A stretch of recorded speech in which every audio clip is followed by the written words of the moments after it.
Good morning, good morning, good morning. We are continuing with our part 2, Manna and Jesus part 2. And we said that the Torah was given in Exodus chapter 19. Right? And we can see that when the Torah was given, it came with the atmosphere. Right? The entourage of heaven. So you could actually smell the Garden of Eden flowers. Can you see? You could hear basically the thunderous. So all the senses of the Shekhinah. And our question was, why would you then give the Torah? Can you see that? Later in Exodus chapter 19. But before the Torah was given, why would you give the manna first? And we went through the manna. And we found something interesting. That the manna is actually a manifestation of the Shekhinah. And that the Shekhinah can manifest as the fire cloud or the glory cloud. Right? That open up the Red Sea.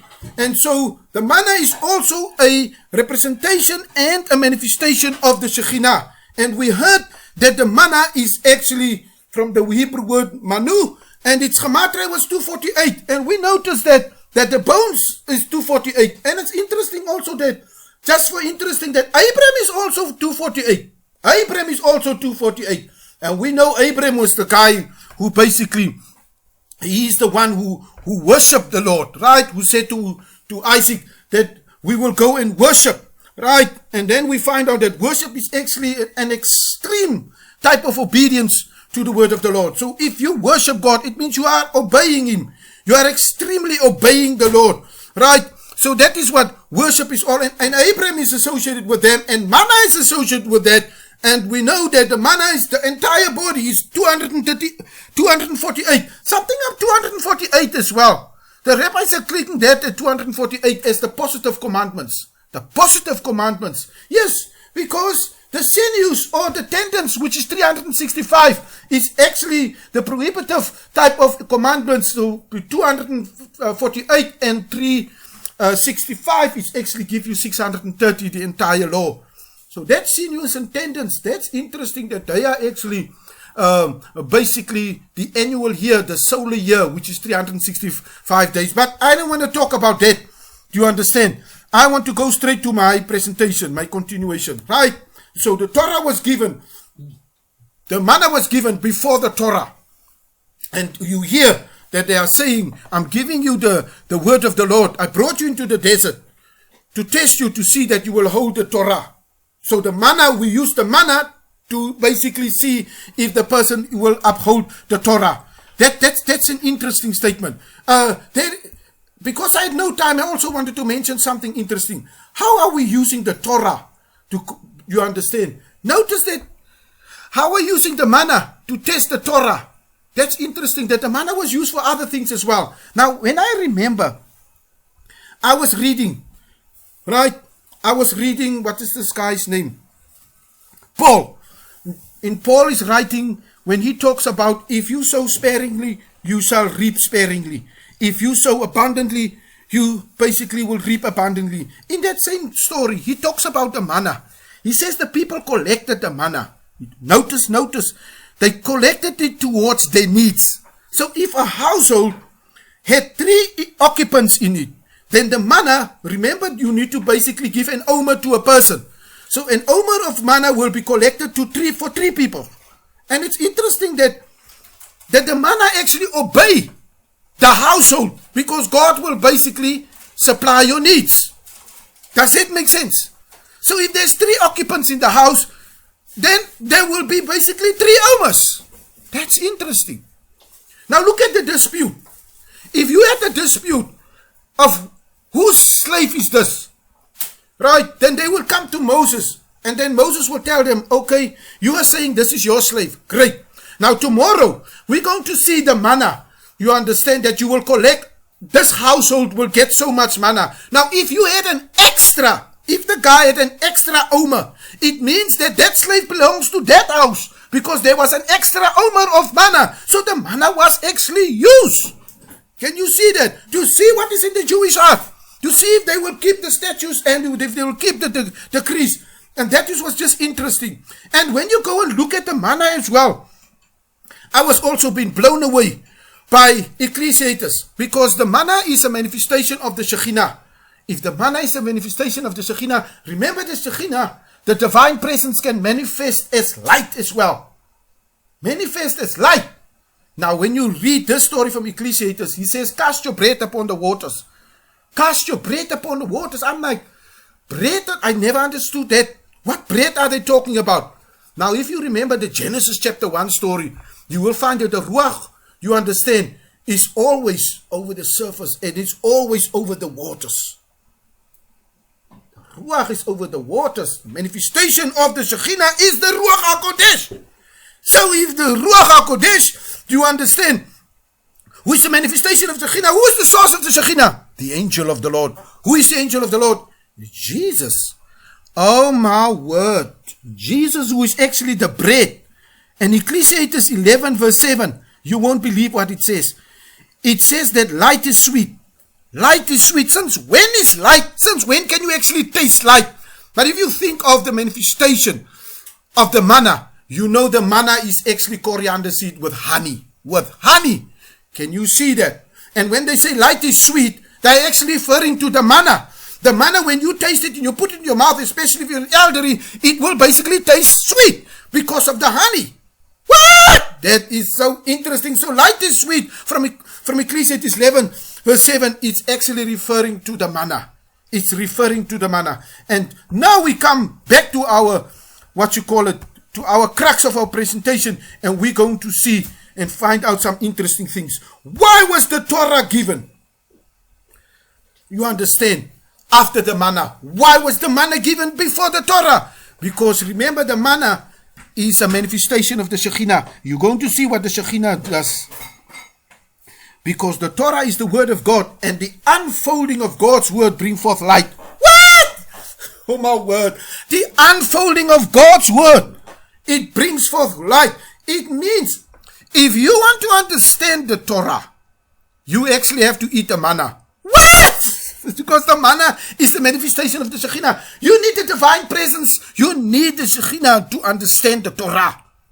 That's why Apostle Paul writes that the prince of this world has blinded the minds of the unbelievers, so that the light of Jesus, light, Shekhinah, the light of Jesus cannot shine upon them. He says even until today, when the Torah is read in the synagogues, there remain a veil over the Jew.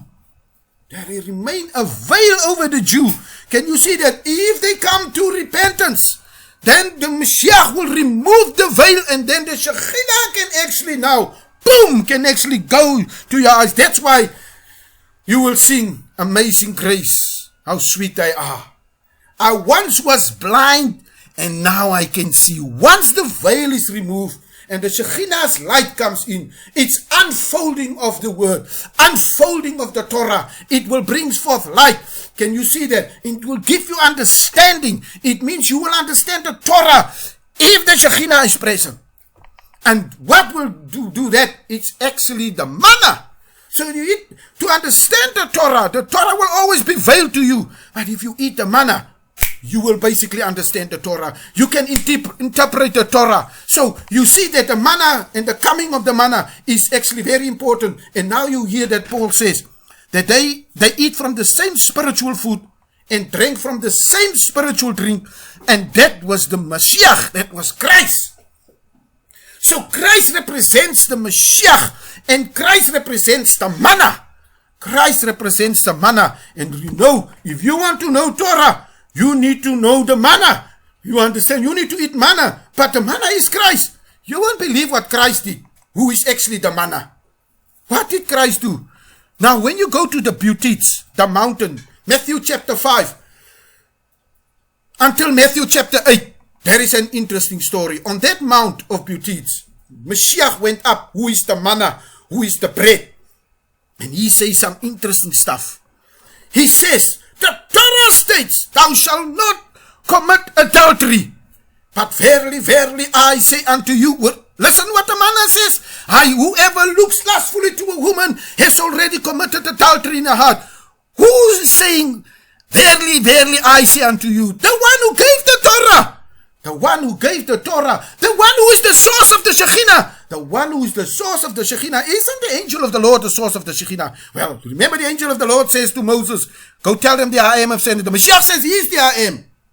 So the Mashiach is actually the manna. The Mashiach is the manna. So from Matthew chapter 5 till Matthew chapter 8, Mashiach is interpreting the Torah to Am Israel.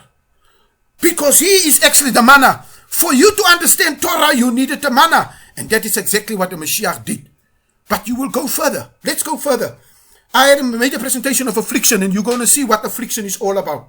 So when you listen to my affliction presentation, why do a person fast? Right? Why do a person fast? Right? Shakor, which means black. And Shakar, which means worship. Shakor means that the person needs to seek. He who seek, I will be found by those who seek me with all your heart. Now, when you fast, notice what you do. And Isaiah actually points that very, very, very clear out. And what does Isaiah point out? He says in Isaiah 58, verses 8, and I love that one. He says, let me just go and read that and see. Then your light will break forth like the dawn, and your healing will come quickly. Your righteousness will go before you. The glory of the Lord will be your rear guard. That is interesting. The Shekhinah manifests when you go and fast. When you read the affliction presentation, you will see why the Shekhinah manifests when you fast. Isn't that interesting? And when you fast, notice what you actually fast. Fasting basically has got nothing to do with the body, because you basically, the English word is to delight. When you basically eat food, you are delighting yourself in that food. But if you withheld yourself from food, can you see that you are actually afflicting yourself? You are inflicting yourself, affliction yourself. Now when you read the book, I think it's Leviticus chapter 16. And in Leviticus chapter 16, right, they are actually discussing this topic, Yom Kippur. And then they say, Yom Kippur is a day that you will basically withhold yourself from all the delights of your heart, right? You are not going to be with women. You are not going to eat. Can you see that? You are going to afflict yourself. And then they even mention these exact words. They are saying you are going to afflict your soul. So fasting is the affliction of your soul, because you withheld yourself from the delights of your soul. Does it make sense? Now when you do that, you understand, and you fast. You remember, Yom Kippur, this is the only time that the high priest can go into the holies of holies, and where he will basically make kapara, you understand, and he will basically put the blood on the kaparat, and that is interesting. Can you see that? So, to be in the presence of holiness, you have to go and fast. Fasting actually attracts the Shekhinah. Can you see that? And now, what does that got to do with bread? Because notice Moses, when he stepped into this Shekhinah and stepped into the fire, notice Moses went up into heaven. That's why I love what the rabbis are saying. The Psalm 8 angels are saying, I mean, what is man that you're so mindful of him? You make him little lower than angels. But you know, you're crying this guy with glory. What is Moses doing here? Do you understand? In heaven, the sapphire floor they are explaining to you. And remember, Moses was actually fasting. Moses was fasting. Yes, he was 40 days without food. Can you see that? If he was 40 days, then how was he going to be sustained? Isn't that interesting? But now, Psalm 78, Asa, he says in Psalm 78, God opened the doors of heaven. But then he says, man ate the bread of angels. Men ate the bread of angels. If you come in heaven, you have to acclimatize. Adapt. You have to eat what they are eating. So, what did Moses then eat? Well, we know when Moses was on the mountain, do you understand? Exodus chapter 24, he ate and drank with God in heaven. So, what did they eat? They were eating bread. You have no idea they were eating bread. So, if they were eating bread, that can't be physical bread because you are in heaven. That is the bread of angels. That is the manna. Can you see that? And can you see how Moses looked like when you came down from the mountain? He was basically just Shekhinah. It basically emanated and transcended from the guy, and people were afraid of him. And so you see, Moses did acclimatize. Moses did adapt according to the heaven's rules. So he ate the bread of angels. But isn't that the same thing what happened to the reverse that happened to Abraham? Remember when Abraham was sitting at the turpentine tree? He was sitting outside his tent. And 3 visitors came and visited him. Right? They're saying it was this divine visitors, 3 angels. Notice these angels are doing what Moses are doing now. They come and acclimatize. They come and adapt to Abraham's environment. So Abraham is in the physical realm. You notice what they are doing while they're in the physical realm. Abraham is offering them hospitality. And that's why the Bible says some of us have entertained angels without even knowing it. And what was this hospitality that was basically being offered to them? Abraham gave them food. What? Divine angels are eating our food, eating physical food. Divine angels are acclimatized and adept at eating physical food. So that is exactly what Moses did. When Moses went and fasted for 40 days. And you can see, while the man was fasting for 40 days. And he is now walking right into the Shekhinah and into the heaven. He is in Exodus 24. He's actually eating bread, spiritual bread. Isn't that interesting? That must be interesting, right? So the bread that will sustain the person in fasting is actually spiritual bread. No wonder that when you are fasting, you should actually read the Torah. Because the Torah is bread. Remember Proverbs 9 verse 5. You understand? Remember, come and eat my bread. The Torah. Men shall not live by bread alone, but by every word that comes from the mouth of the Lord. Isn't that interesting? So the Torah is actually bread. But you can say the same thing. You can say the same thing about this man. Remember my presentation about deep sleep. Yes, about deep sleep, where you physicalize spiritual events. In deep sleep, Elijah was sleeping, right? While Elijah was sleeping, an angel came in his sleep and woke him up and told him, Elijah, you need to eat because the road and the journey that you are going to take is a long journey. And so Elijah ate bread, but Elijah ate that bread in his dream. What? Exactly. So Elijah did not eat physical bread. Can you see? Elijah acclimatized like Moses in the spiritual realm and eats spiritual bread. Can you see? So Elijah must have ate the manna, and it sustained Elijah for 40 days, just like Moses. And so Elijah was at the same Mount Horeb where Moses was at the same Mount Horeb, right? And there the Shekhinah also manifests, like it manifests with Moses, it manifests with Elijah. But both Elijah and Moses ate spiritual bread, ate manna. And that manna is basically the Mashiach. Now I hope for the first time you will understand this encounter. Are you ready? On your marks, set, go. So if you go and read the story when the Mashiach was in fasting. And while he was fasting, guess how long the Mashiach fasted?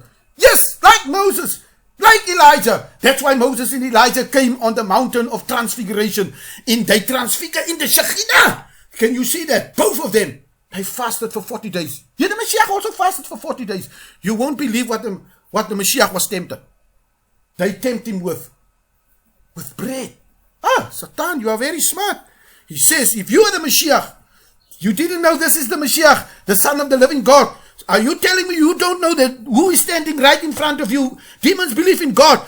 They believe, but they shudder, and you are not shuddering. And Satan says, if you're the Son of Man, then why don't you change these stones into bread? Why is he using that one bread? Because bread is Torah. And you heard Moses ate bread in the fasting. Elijah ate bread in the fasting. And the bread they both ate was spiritual bread. But now Satan comes with physical bread and say, change the stone and eat them. And the Mashiach gave him the answer. It is written. Are you ready? Are you ready? It is written. Thou shalt not live by bread alone, but by every word that comes from the mouth of the Lord. Did you hear that? Oh, Rabandala Basaya. Thou shalt not live by bread. I hope you understand what this was just saying. But by every word. The Torah is the word that comes from the mouth of the Lord. But he says, thou shalt not live by bread alone, the physical bread, but you shall live by the Torah, which is also the bread. Do you understand? Every word that comes from the mouth of the Lord. So the manna is important to sustain the Lord Jesus. And I love what it says. When the Satan left him, they say angels came in. And the angels basically went and attained him. And they went and strengthened him. So the answer that was given, men shall not live by bread alone, but by every word that comes from the mouth of the Lord. And so here you can see that the Shekhinah, who is actually or the manna, which is a divine manifestation of the Shekhinah. And that Shekhinah transcends right through the heaven, through a portal. Can you see that? Like they say, the doors of heaven were open when the manna came. Right? The windows of heaven, the floodgates of heaven was open. Now you can see the transcendence of the divine presence of the Lord. So the presence of the Lord is very, very important. That's why when the Mashiach was fasting, and Moses was fasting, and what's his name was fasting, Elijah was fasting, they were drawing the divine presence towards them. And I understand what Moses is saying. Moses says, Lord, show me your kavod, show me your glory. Why does he ask you to show him his glory? Look at the answer from the angel of the Lord. My presence shall go with you. My presence, my divine presence, my Shekhinah will, you're in 40 days fasting. You actually guarantee the Mashiach is going to be with you, and he brings his divine presence with you. Because the Mashiach's name is also called the angel of his presence. There is an angel that carries the divine presence of heaven, the divine presence of God. No wonder when David sinned, he says, do not cast me from your presence. Oh, do you see?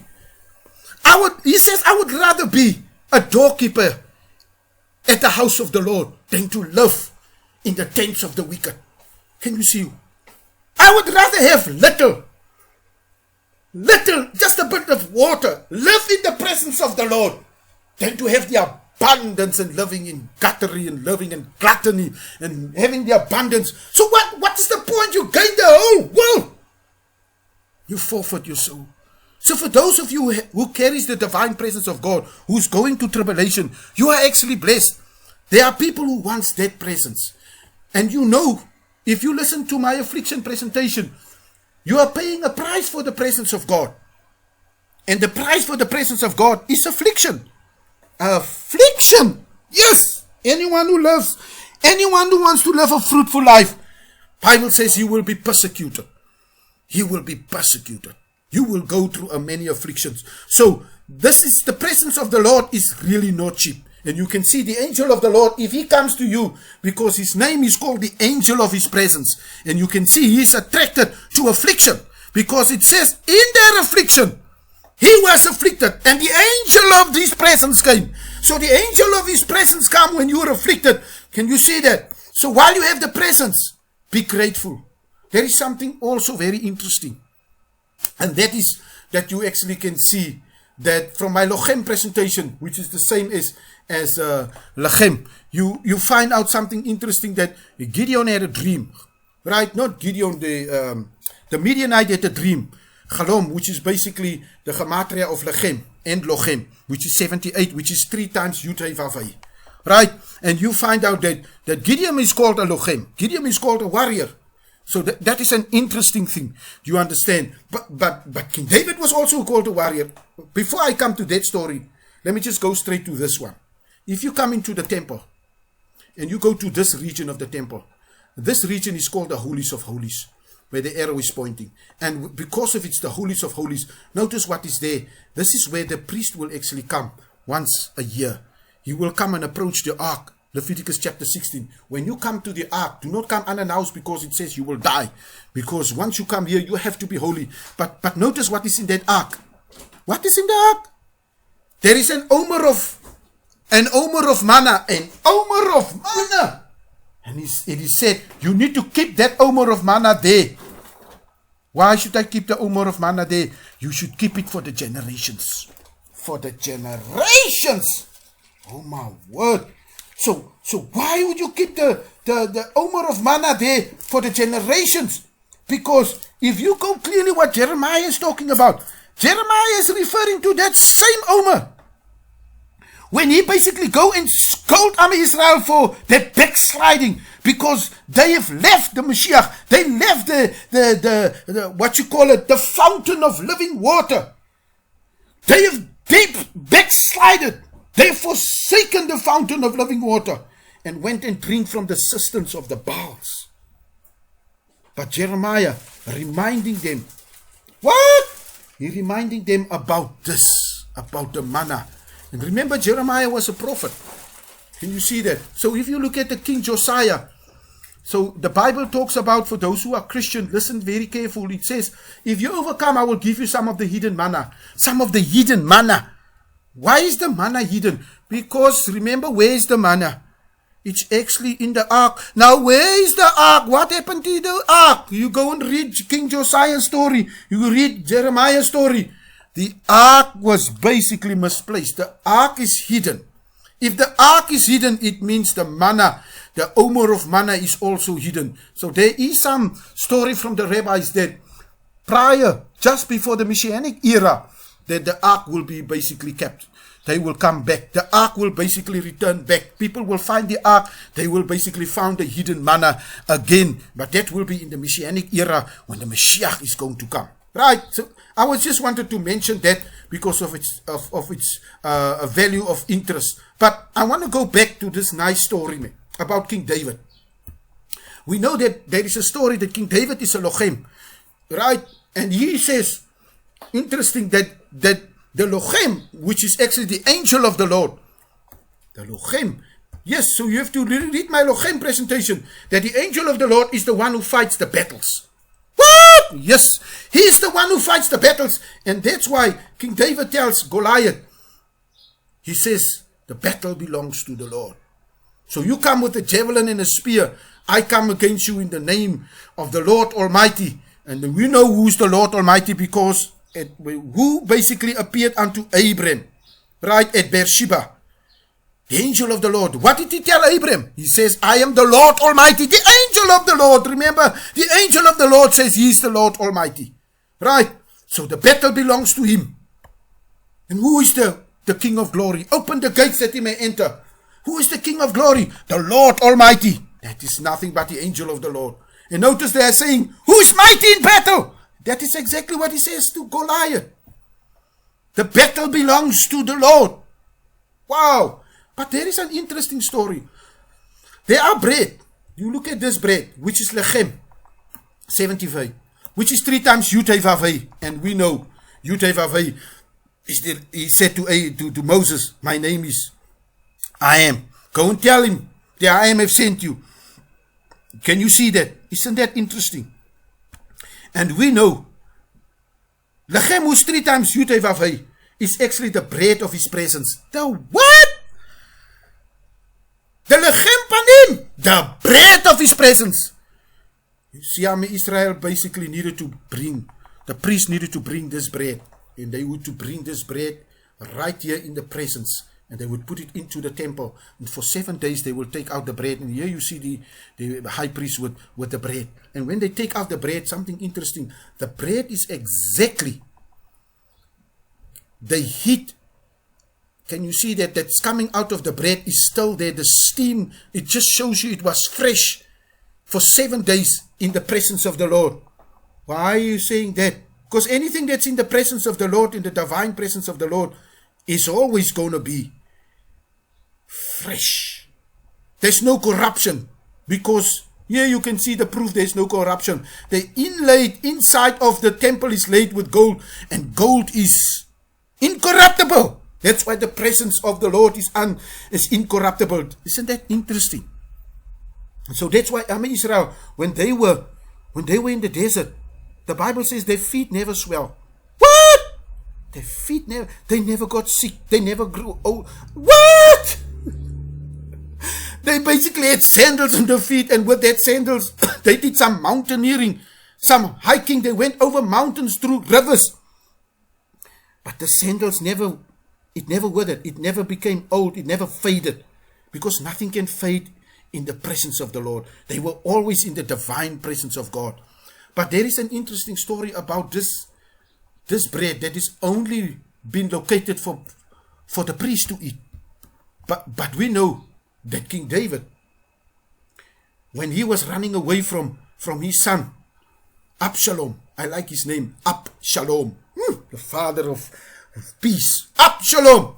He ran away from Absalom, and now he came to the priest. And guess what the priest offered him? He said to the priest, he's hungry. And now the priest said, there is only bread, and the only bread that we have here is the bread of the lechem panim, the bread of his presence, that only the priest may eat. And then you hear that the priest said, did you basically, very important, keep the men? Did you keep the men? Very important, from sleeping from the women. He says the men are they are all pure. They are purified as whenever we go to fight. And King David are eating now this bread. What? King David is eating the bread. Isn't that what the Mashiach was doing? Because the Pharisees came to Mashiach and said, well, your disciples are breaking the Shabbat because they are eating. They are eating now on the Shabbat. And the Mashiach is saying, listen, I gave the Shabbat. I gave the Torah. I'm the author of the Torah. I'm the author of the Shekhinah. I am the one who gave you the Torah. He says, I'm the Lord of the Sabbath. The Sabbath was made for men. Sabbath is not made for me. But then the Lord basically told him something interesting in Matthew. He says, don't you know the story that King David came? And King David ate from that bread that was only being given to the priest. And now if David eat the bread, you understand, shouldn't David die? Because if you touch something from the Shekhinah and you are not right, as Ananias and Sapphira, you understand, as Nadab and Abihu, if you bring unauthorized fire into the presence of the Lord, I mean, that's death, do you understand? And nothing happened to it. And it's an interesting thing that priest actually gave the sword of Goliath to King David. So that's interesting. The Lord who is the Lochem, the one who is doing the fighting, and that is exactly what Miriam was singing when she went through the Red Sea. She was saying that the Lord is actually the Lochem, the one who is fighting. Can you see? So, an interesting statement also, what is basically the common theme here between Saul, Uzziah, and King David? They all approached the altar. They approached the altar, and what happened to them? They were disciplined. How were they disciplining? They were basically struck by the Lord. Both David, both Uzziah, both Shaul. So this is basically, I think I will basically come back later and I'll stop right here and do the part 3 for you. God bless you. God bless you.